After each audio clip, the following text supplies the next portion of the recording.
Welcome to module number 2, and in this first lecture I'll discuss the introductory part of the equipment and the stability constraints in power system operation. The various issues that will be discussed in this module is your capability and constraints of generators, exciters, governors, as well as the network element constraints, that is basically your transmission lines as well as the transformers, and also constraints related to the energy supply system, load characteristics, and the introduction to angle and voltage instability phenomena, and what are the various instability constraints will be discussed in detail. This equipment and stability constraints, your power system is operating with the various equipment in the system. So the constraints related to the equipments are also equally important, and here equipment constraints may be of two types. It may be thermal constraints or it may be the dielectric constraints. So all the equipments, those are in the power system, they must operate within the specified ratings. Rating in terms of the voltage and the frequency. So your supply system should also have the standard rated voltage, frequency, so that we can give this supply to the various operators in the power system. In this equipment constraints, as I said, the thermal constraints is one of the very important, that once your equipment is operating with some electricity supply system, means there will be some current will be flowing in some of the conductors in that instrument, and once there are some currents in the various part of the system, so there will be some losses as well, and that may be your real and reactive power losses, but we are concerned much about the real power loss. The real power loss is nothing but, we know it very well, that is the current which is flowing in the system, that is I, the square of this, and the resistance of that element where the current is flowing. So this creates the loss, and if this loss is not dissipated outside, then there will be constant increase in the temperature, and that may lead to your thermal constraints, and there may be breakdown. It may be heated, it may be burnt sometime. So we have to see what is the equipment constraints in terms of thermal. In the dielectric constraints, as we know, if current is flowing at the certain voltage, then there is some neutral or ground potential, and the current which is flowing in that any part of the system, that will have some potential. So there should be some insulation so that there should not be a short circuit. So this insulation is providing from your current voltage, that is where the current is flowing, this electricity current, as well as your zero potential, ground potential, or you can say neutral potential. So we have to provide some insulation, and that is called the dielectric. Normally there is a different type of dielectric. We know it may be your solid dielectric, it may be your gaseous dielectric, it may be your liquid dielectric, but it depends upon system to system. Most of the operators, that is utilization, or you can say end users equipments, they use normally your solid dielectrics. So whenever there is some change in the voltage, there may be some overstress. Your dielectric may overstate, and it may get rupture, and there may be a short circuit. There is a fault. So the rating of equipment basically decided by thermal rating as well as the dielectric rating. So the operating, as I said, the equipment must operate within the specified ratings, and ratings in terms of your voltage, and it is in terms of your frequency. If there is your supply system is not providing the balanced sinusoidal wave or current in terms of current and voltages, what will happen? Then there may be more losses. So your equipment must sustain those losses, and we have to do something. For that, we can take those losses, that is a loss once it will be created in terms of heat, I square R, and that must be taken out so that we can maintain the temperature, we can reduce we should not increase the temperature, that may lead to the damage of that equipment. Another constraint in the whole system is your system constraints. One is related to equipment, and we know there are various equipment in the power system, and if we take the combined consideration, so there are various constraints, system constraints are also arising. Those constraints I can enumerate, that is your stability constraints, means we must operate our power system in stable fashion, means whole synchronous operation, means we have to operate system stably without losing the synchronous. Our system must be reliable, so that we have to operate system in terms of the reliability constraints as well. And another is your security constraints. I said the security constraint that we have to operate our power system operating constraints, that is here is the two constraints, here your operating constraints, and another is you call your load constraints. So these two constraints must be satisfied. Also we call this operating constraints as a previous lectures. I mentioned this is also called inequality constraints I, and here it is your equality constraints E. So these two constraints must be satisfied, and operating constraints we know that the line loading must be less than its maximum rated capacity. At the same time, the voltage limits must also well within its minimum and the maximum value to operate the system in the reliable and the secure fashion, so that we can achieve higher efficiency of the system. The stability concerns, there is various type of stability. Normally we call it here either it is a voltage instability. This is a voltage, I'll discuss in detail. Voltage instability, and another is your angle instability. So we'll discuss much in detail about these two instability in the later lectures of this module. To go for all these analysis, it is very, very important. Let us review that what are the various relations in terms of power system, that is in terms of voltage, current, power and the impedance, and also how we are going to represent to get the solutions. So here the various relations that normally we the supply system is a three-phase balanced supply system, and it can be either in star connected or in delta connected. You know it very well that star connected here, this is your star connection and this is your delta connection. From these we can get the three-phase supply here, and this is also giving your three-phase supply system. Now the quantities which are very much used, those are your power, voltage, current and the impedance. First we'll see the power, that is a three-phase power. It is nothing but the power P is equal to under root 3 times multiplication of voltage. This VL is line to line. Here this voltage is your VL, that is between two phases. So it is called line to line VL, and the current that is flowing in a line here, it is your IL. So the power which is your under root times voltage, that is line to line, sometimes it is also called phase to phase voltage, multiplied by your current, that is a line current, and that is multiplied by your power factor, that is a power factor here cosine of the phi, and this phi is angle between the voltage and current at any particular point. If you want to represent these quantities, means that is your power in terms of phasor quantity, we can write thrice, that is 3 times of the phase voltage as well as the phase current. What is the phase voltage here? The voltage here, that will be your here V phase, that is your line to your neutral potential. So this is also sometimes called Vp, is the phase to neutral voltage. So the Vp and the current here, again it depends upon what is the phase current which is flowing here, that is your Ip. In this delta connection, the line current is this, that is your IL, and your VL, that is the line to line, is this voltage. But the phase voltage here, this voltage between this, it is your Vp, and the current which is flowing here, it is your Ip, that is a phase current. So whether it is a star connected or it is delta connected, the real power equation, it will be same whether you are representing in terms of line to line current and voltages or in terms of phasor. So here the real power in terms of line voltage as well as the line current, we are getting under root 3 times voltage multiplied by your line current and multiplied by, that is a power factor, cosine of the power factor angle.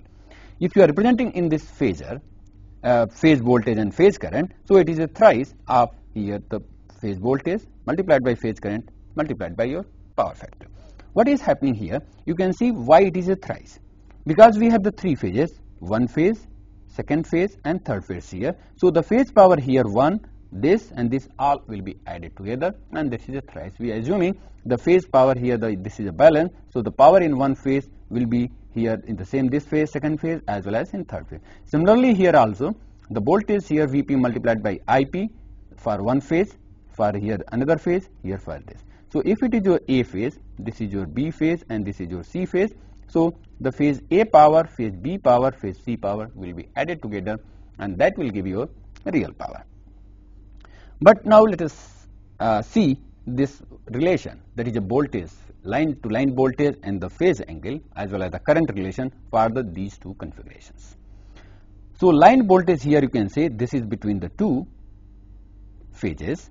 So this VL will be under root 3 times of your phase voltage. Why it is so? You can see if you draw the phasor diagram, that is here three phase, this is your, let's suppose your VA, this is your VB, because we know all these phasor voltages, they are displaced by 120 degree. So it is 120 degree and here also 120 degree, here also 120 degree.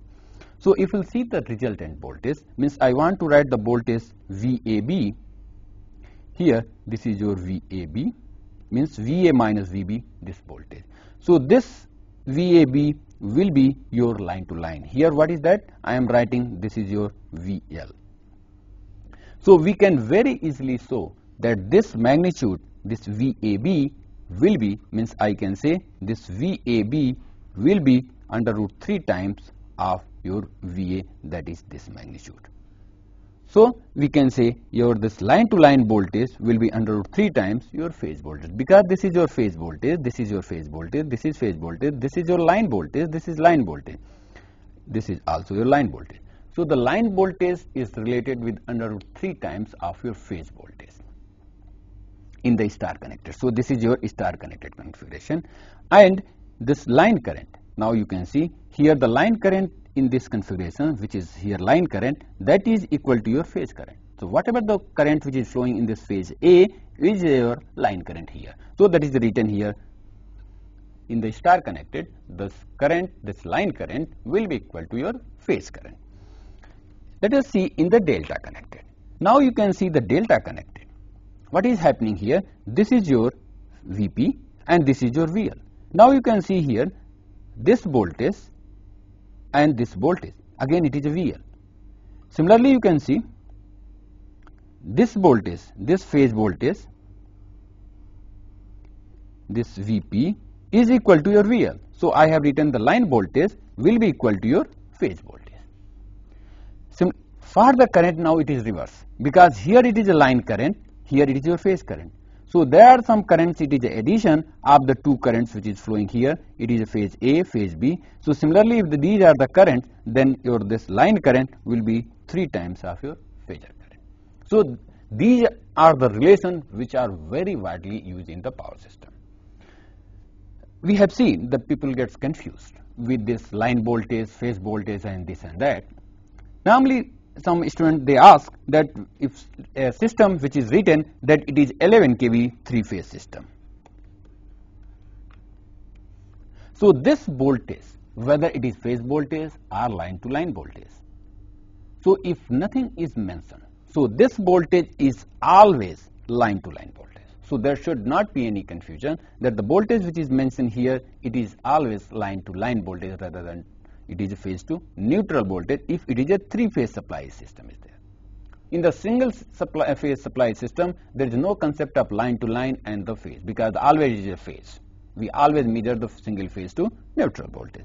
So here this is your line to line voltage unless until it is stated. If it is said this 11 kV, it is a phase to neutral voltage or phase voltage, then it will be phase voltage.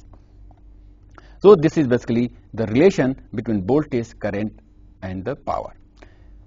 Now in the power system, if you will see, normally there are various equipments, those are having with the different voltage rating, different power ratings, and especially we have the transformers and the generators. In the power system, the generators are of different, they are generating at the different frequency, no, not frequency. They generate at the same frequency since it is an interconnected system, but it may be rated at the different voltage. They may be generating different magnitude of power. And the transformers, those are interconnecting the generating stations as well as the various transmission lines, and may have the different primary and secondary voltages. So due to cost and the technical reasons especially, the different operating voltages with the presence of transformer, different rating of generators, etc. exist in the power system, and therefore the calculation becomes very, very difficult. So if you want to use the actual value calculation, so always you should be very much aware about this, the change in the voltage, and also in terms of connection. Sometimes a star connected and delta connected, that creates a lot of confusion in the calculating the voltage, whether you are calculating the phasor voltage, whether you are calculating line to line voltage. So it is always convenient that we can use the per unit system. In the per unit system, we will see there are various advantages, and another, you can see most of the machine data, they are normally available in the per unit system of their own basis. Means machines and the system data are generally available in per unit values on its own base. Therefore, it is essential to use the per unit system of various physical quantities. What are that physical quantities? We have only 4 physical quantities, that is your power, current, and voltage here, and current, and as well as your impedance. These are the various 4 power system quantities, and these 4 quantities must be represented into the per unit system, and the common base, that is also very important. No doubt all the elements are having the per unit system on their own base, but we have to represent our power system quantity. If you want to solve, you want to use them for various calculations, etc., then you have to take the common base for all the values, and then you have to convert it back. Suppose a machine is written here 0.2 per unit and its base is the different, then you have to change this impedance at the different base, which is, you can say, system base. In the per unit system, the different voltage levels disappears. As I said, using the per unit system, the voltage level concept means whether it's a 11 kV to 132 kV and so on and so forth, there will be no voltage variation, so it is disappeared. And also the power network consisting of generators, transformer, transmission lines, and the load reduces to a system of simple impedances. Means we can remove, let's suppose we want to represent a transformer. So the transformer will be represented simply by its impedance, and then we can calculate, means again this impedance in per unit. So we can calculate the currents as well as the voltages, and the later we can get it back to actual voltage and the current. The per unit system, as it is a dimensionless system, it has no dimension, and it is represented as per unit. Some people write here it is P dot U, some people write PU is simply, so it is up to you. So it is a per unit means PU. We represent this. So per unit is defined. The quantities in per unit, that's PU, is defined as the ratio of actual quantity in any unit here divided by the base or reference value of the quantity in the same unit. Why it is same unit? Suppose you want to write the per unit for your voltage. So the voltage here PU will be the actual V actual divided by V the voltage of the base. So actual, let's suppose your actual it is in kilovolt, so your base must also be in the kilovolt. It is not in volt, so that you will get the different value. So that's why here the quantity in per unit is defined at the ratio of actual quantity in any unit. If you are using voltage, so it will be here, it will be in the same voltage. If you are using kilovolt, it will be in the same kilovolt. So base or reference value of quantity in the same unit. That is a per unit definition. We know that a well chosen per unit can reduce the computational effort, simplify evaluation, and facilitate the understanding of the system characteristic. This is one of the advantages.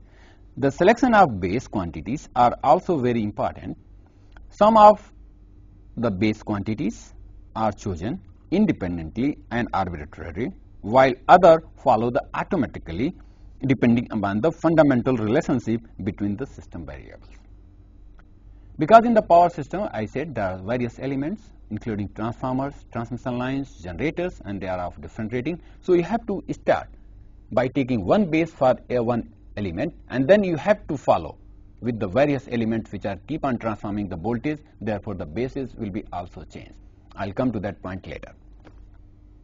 So out of 4 power system quantities, that is the voltage, power, current, and the impedance, only 2 are independent. Means here we have the power, voltage, current, and the impedance.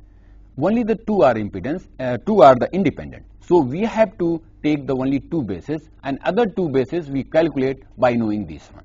So what we do, the universal practice is to use machine rating, power, and the basically using the machine rating, that is your power and the voltage at the base values. Means we are using the power, again here the real power, or you are using complex power, that is apparent power here, not complex power, and the voltage they are taken as base quantities, and other base values means from these we can calculate the current base and your impedance base can be calculated. Now let us see, as we know in our power system, mostly the power supply system is 3-phase, but in the distribution areas and other sometimes in generation area also, if it is not conventional, then we can go for the single phase. So let us see what are the various base quantities. Those are calculated with the help of knowing the our power as well as our voltage base. If your power base, that is S, I can say B denotes your base. It is unit is your VA. It is sometimes also written as the VA base, since it is apparent power. So VA base, if it is given to you, and you know this voltage base, so we know this relation that current is always your S, that is here, divided by your V. Here we are talking the magnitude. So here your I base will be your power base. Sorry, this is B and this is your B. So knowing these 2 bases, we can calculate the current base. So that is written here. You can see here, this is written. So the current base IB will be equal to the power base divided by your voltage base, and its unit will be ampere. Here if you are using volt as ampere, here using voltage, so it will be ampere. So always you must be very careful what you are going to use. Means whether you are using kilo, then you have to change accordingly. So your impedance base. Now similarly we know this Z will be your V upon I. We know it very well because impedance is a ratio of voltage to current. So the Z base similarly here voltage base divided by current base. So here I have written this. So we can calculate the Z base. We can also substitute the value of I base from here.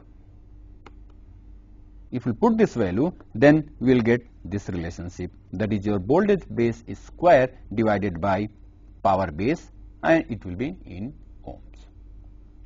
So the Z per unit, suppose you want to calculate. In the power system, we want to calculate all the quantities, especially impedance in the per unit.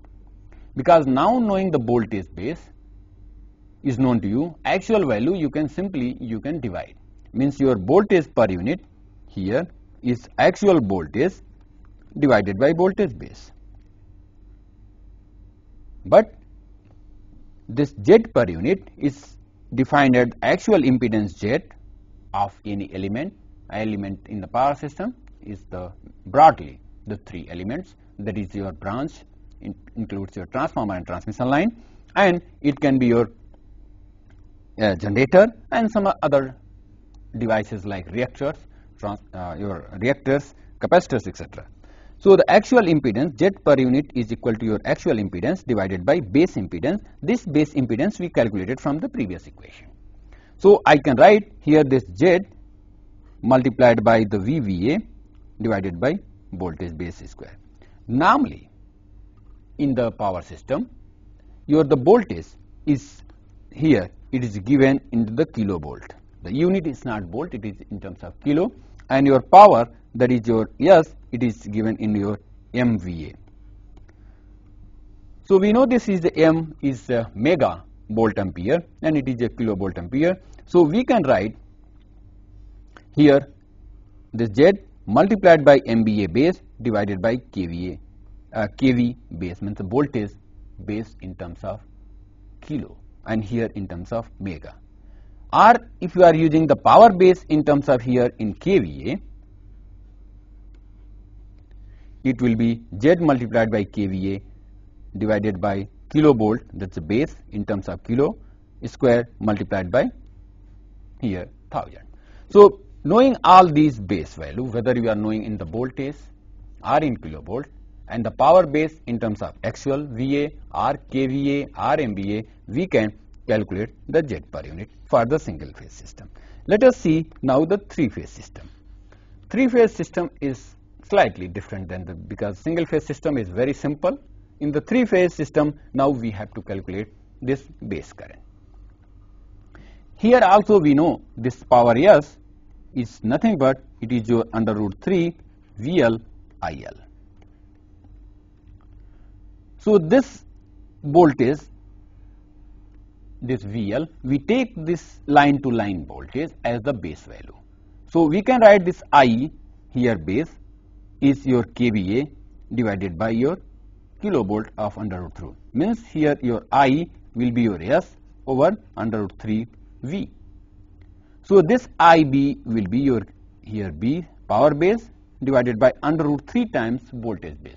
So this voltage base is line to line, it is not phase. So we take the line to line voltage as base, then it will be your current base will be your power, and here it is in kilo, so it will be in kilo because this all this 10 to the power 3 will be cancelled and we will get the previous here like this. But again, most of the since we operate in the high power, that is in terms of megawatt, MVA, MVAR and so on and so forth. So the power base is normally it is represented into the MVA. So what we do here, if you are going for here a smaller unit, you have to here multiply it by this smaller unit, because here earlier the kilo, now you are going for mega. So here already you have included 10 to the power 3. So that should come out so that we can here unit is reduced. Means here let's suppose you are using 1000 kVA. What does it mean? It means is equal to 1 MVA. So the unit here it is reduced. So here we are writing only 1. So this 1000 should come here.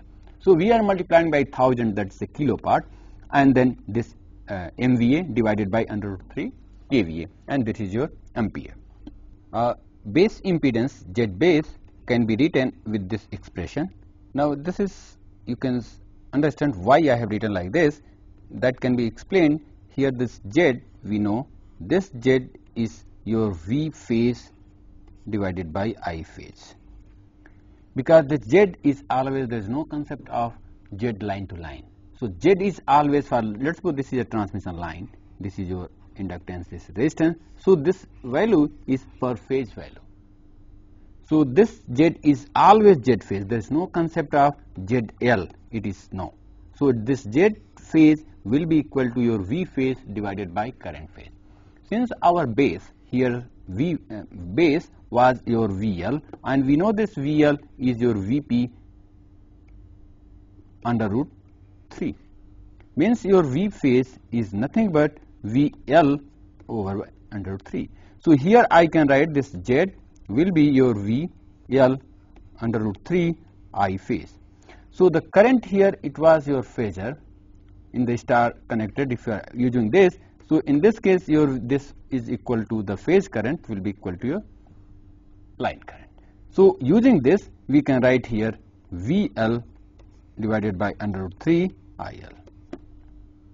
So now already we have calculated, means Z base will be your V base, that's line to line, divided by under root 3 your I base. So this expression is used previously here. If you will see here, I am using this. Here this 1000 is multiplied due to the unit that I have used the kVA. kV means kV. If you are not using k, then this 1000, this k will be cancelled because this unit is reduced by k. So it is nothing but this value is your V base divided by √3 I base, or we can write this one. Again, we know this our power system quantities. We don't want to represent the current, anything in the current value. We always try to represent in terms of the two bases, that is your voltage base as well as the power base. So this current base can be replaced from the previous equation, and then if you use this, then we can get this here, this voltage base in the kilo square divided by the power base in the mega will be here your Z base, and this unit will be your ohms. If you are using this power in terms of kilo, then we can write 1000 will be going up, and finally we are going to get this one. So the Z per unit will be your actual impedance Z divided by, as usual, the base impedance, and then we can write here Z multiplied by here your VA divided by voltage base square. And for the various different power and the voltage levels, or you can say unit in terms of kilo or voltage, we can represent in this either Z multiplied by the MVA base divided by the voltage base square in terms of kilovolt. Here we can write again the Z base, Z per unit will be your Z, that is actual Z, multiplied by your power base in kilo divided by the voltage square in terms of kilo multiplied by your 1000. So this is your Z per unit. Now it is very much useful to represent all the quantities on the common base. As I said, even though in very beginning, here this base, suppose your system, your transformer or your generator, here this generator is rated at 11 kV and its power is your 50 MVA, or you can say megawatt, whatever you can say. Power normally here, whether it's a megawatt or MVA, we take the same value. So here, and this your X is given in the per unit, is let's suppose is 0.2. Now I want to write this X per unit on the different base. I want to get here in the 11 kV and let's suppose 100 MVA base. So we have to change this X per unit because this value is on this base and in this base. So we have to change it back to the base here. This is called the new base and this is called your old base. To know this here, what I can do, we know this Z per unit, whether it is old or new, it is equal to the various quantities in terms of power and this one, and this value is nothing but here you can see this value is your Z MVA divided by kV square. So it is your Z, that is actual value, multiplied by here kV, that was your here this is your MVA divided by kV. So it is your MVA base divided by your kV base square. So if this is your for one base, let's suppose this per unit on your base 1, so I can say it is 1, here it is 1, means here this is your old is equal to your first base. Similarly, I can write this Z per unit on another base, that is then it will be Z per unit at the base 2 quantities. Here the actual will not change, multiplied by your MVA base 2 divided by your kV base 2 square. So we want that Z per unit, it is given to you, these bases are also known to you, this is given. I want to calculate this Z per unit on the new base. This is a new base, this is your new base, and then what I can do, this now your Z per unit 2 will be, we can simply divide this equation here. So I can write here the simplified equation. This your Z per unit 2 divided by your Z per unit 1 will be, here now this actual quantity will vanish. So in this we don't know the actual quantity, all even we can calculate it, but there is no need to this. So if you are dividing this Z per unit here, what we are getting here MVA B2 divided by here MVA B1, this quantity divided by this, now multiplied by here your this quantity, since you are dividing, it will be coming here 2 and this will be going up. So we are getting KB base 1 here, KV base 2, and this is your square term. Now I can say this Z per unit 2 will be this multiplied by this unit. So Z per unit 1 multiplied by your MVA base 2 divided by MVA base 1 here, multiplied by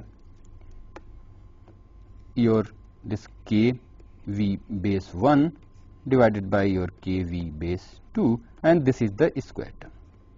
So what we can say, at the new base, here this new base I represented as 2, old base I have represented as 1. So I can write here this value is the Z per unit at the new base, and this Z per unit I can say Z per unit at the old base. So this equation can be again written here. If you will see, this per unit impedance referred to the new base, that is Z per unit new, will be equal to your Z per unit old multiplied by your MVA base new, that is 2, to MVA base to old value, and multiplication here of the voltage base of old divided by voltage base new, and then it is the square value. So it is always easy, and this formula is used very widely. Means whatever the per unit quantities you are knowing at the different base, you have to calculate all the quantities of the power system on the single base for your calculation purpose. So this equation is very widely used. So you are knowing the new base, you are knowing the old bases, knowing the old per unit quantity, you can calculate on the new per unit. So this equation is very widely used. Now let us see the various advantages. We have explained this, the various advantages of using the per unit is in large electric power systems, the capacities, rating of equipments are different, and the use of per unit quantity simplifies the calculation as mentioned earlier. So it is basically recap of the per unit representation advantages. The per unit representation of the impedance of any equipment is more meaningful than its absolute value. Why? Knowing the absolute value, let's suppose the impedance of a transformer is known to you, or machine, it is known to you 2 ohms, and if it is known in the 1.1 per unit, why this absolute value is not so meaningful than the per unit? That can be understood by the per unit impedance of equipment of the same general type based on their own rating fall in a narrow range regardless of the rating of equipment, whereas their impedance in ohms vary greatly with the rating to rating. So using per unit system, the chances of making mistakes in phase and the line voltages, single or 3-phase quantities are minimized, as we saw the phase and your line to line voltages. So the various advantages of per unit representation, just as I mentioned, using per unit system, the chances of making calculations in terms of phase to line, line to line, phase, and also 3-phase or single phase, it is greatly minimized. Already I have shown that's how this line to line and the per unit phase quantities are related, but in the per unit, this is per unit, whether you are using line or base, it is a constant. So there is no confusion in the phase, there is always base value per unit quantities. So it has no line to line or phase to phase calculation. Also in the single phase and 3-phase, this calculation becomes very simple. In case of transformer, this is the great advantage of per unit system. In case of transformer, the per unit values of impedance, voltage, current referred to the primary side or secondary side will be the same, which further simplify the calculation. To understand this, here you can say this is a transformer. This is your transformer primary winding. This is your secondary transformer winding. Now, the quantities which this side is going, it is called the V primary, I primary, and here your V secondary, and the current here your secondary current. If this transformer is, let's suppose, is 11 kV to 132 kV, then the impedance which is referred this side will be certainly different than the impedance referred to this side. If this transformer is the Z, let's suppose Z actual referred to the primary side, that is Z here ZP referred to the primary side, it will be the ZP impedance plus here your ZS, and it will be the ratio of your N1 or NP over NS, and this is a square quantity. So this quantity you refer to the primary in actual quantity will be different than your this impedance referred to the secondary side. This will be your nothing but your ZS plus here it is your ZP and here your NS over NP square. So these two impedances are different whether you are referring this side or that side. But in per unit system, whether you are referring this side or that side, that will be same. Means your Z per unit primary refer to the primary side in per unit will be equal to your Z secondary per unit refer to this side. So whether it is referred to the secondary side per unit or it is referred to this primary side, in the per unit both will be same.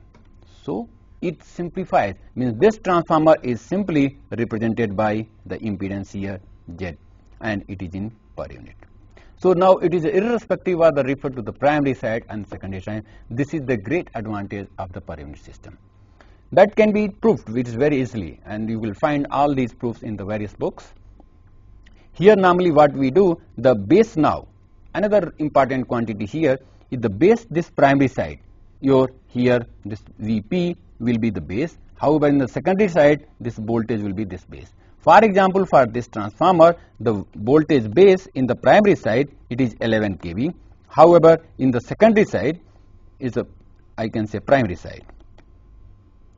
And in secondary side, it will be your V base, it will be 132. So the base is also going to be changed. So in the power system, here suppose we have a different transformers of different ratings, different in terms of power as well as the voltage ratings. Generators are also of the different voltage and the power ratings. So all they are interconnected, as we saw the various advantages of interconnection. So we have the interconnected complex power system. Then we have to, the power base will be constant throughout the system. Let us go for the various advantages, then I'll come back to that one. Here, this other advantage is the power and the voltage equations are simplified as a factors of, and the 3 are eliminated in the per unit system. Means here the 3 concept is basically eliminated. Means every time we can write in the per unit the power, your this voltage base as well as your current base, that will giving you the power base. So this 3 phase etc. it is eliminated, and it is very easy to calculate all the power system quantities in terms of your steady state as well as your dynamic quantities that can be calculated. And also all laws are equally valid in the per unit system. That is very important, so that you should not worry that whether Kirchhoff's current law and voltage laws are valid in per unit system or it is equally valid in that one. To understand this, let us see a power system. Here consists of transformers, generators and other systems. This is a system which I am representing. Let's suppose we have a generator. This is connected with a transformer. Here a transformer I can represent like this. Here we have another bus, we have a transmission line, and we have the various loads as well as we can have the motor loads. So this is your generator, this is your motor load, and here there is any other static load. Now this transformer, actually this generator is a 3 phase, transformer is also 3 phase. Let's suppose this connection will be always not always. It is a star and delta, and this may be your grounded as well. Now the rating of this is, let's suppose, 11 kV, and the power which is generating, it is a 200 megawatt. Basically for the 200 megawatt units in our India, it is 16 kV normally. In India we have the different rating generators. So the generators which are rated at the 500 megawatt, they are basically operating at 21 kV. Those are 200 and 210 megawatt, they operate 15.75 kilovolt, and others like 50, 100, 110, they operate 11 kV. So let's suppose this is a 200 megawatt generator and it is rated at 16 kV this per unit. Now this transformer is, we have here 16 kV to 400 kV, and then here we have another, basically the transformer we have to use because we cannot use the motor load at the 400 kV. So it is another transformer, I can say it is your delta, and it is 400 by 16 kV. So now we have to take the common base for this complete system, and we have to start from one end, and especially we start from the generating end.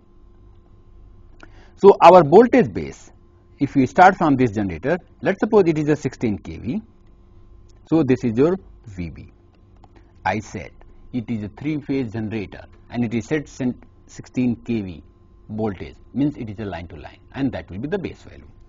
Now the power here, it's even though shown at 200 megawatt, but normally we take the power base in normal calculation, it is 100 MVA.